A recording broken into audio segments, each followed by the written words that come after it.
बिस्मिल्लाहिर्रहमानिर्रहीम बिस्मिल्लाहिर्रहमानिर्रहीम। अस्सलाम वालेकुम। मैं हूं मिसेस कौसर और आप देख रहे हैं मेरा YouTube channel Mrs Kausar channel. जिस तरीके से इससे पहले कि मैंने सूरह तौबा की खुसूसियत फजीलत के बारे में बताया था, अब इसका दूसरा हिस्सा जो है वो पेश कर रही हूँ।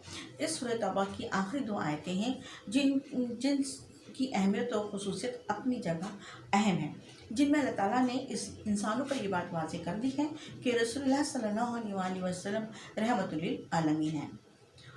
सूरह तौबा की आयत नंबर 128 तर्जुमा पेश कर रही हूँ। लोगों, तुम्हारे पास तुम ही में से एक पैगंबर आए हैं, तुम्हारी तकलीफ़ उनको गिरा मालूम होती है और तुम्हारी भलाई के लिए बहुत ख्वाहिशमंद है और मोमिनों पर निहायत शफ़क़त करने वाले और मेहरबान हैं।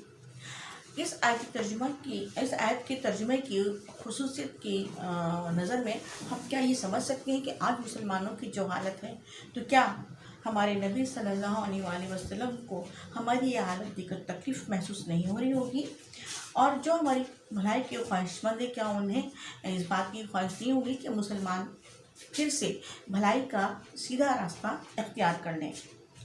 सूरह तौबा की आयत नंबर 129 तर्जुमा। फिर अगर ये लोग फिर जाएं और ना माने तो कह दो, खुदा मुझे किफ़ायत करता है, इसके सिवा कोई माबूद नहीं, उसी पर मेरा भरोसा है और वही अर्श अज़ीम का मालिक है। हस्बी अल्लाह ला इलाहा इल्ला हुवा अलैहि तवक्कलतु व रब्बुल अर्शिल अज़ीम। ठीक है, वह हुआ रब्बुल अर्शिल अज़ीम।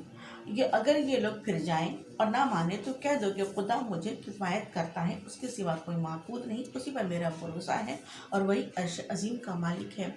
इस आखिरी आयत की जो तलावत है या इसका विर्द जो है वो फजर और इशा की नमाज के बाद 11 मरतबा सूरह इब्राहिम पढ़ने के बाद जो है इसका विर्द करने के बाद जो है 7 मरतबा इसका विर्द करते हैं और इसको पढ़ने के बाद सजदे में जाकर जो भी दुआ मांगी जाए वो पूरी होती है। इंशाअल्लाह मुझे पूरी उम्मीद है कि आपको मेरी ये वीडियोस पसंद आएंगी। लाइक कीजिए, सब्सक्राइब कीजिए। अल्लाह हाफिज़।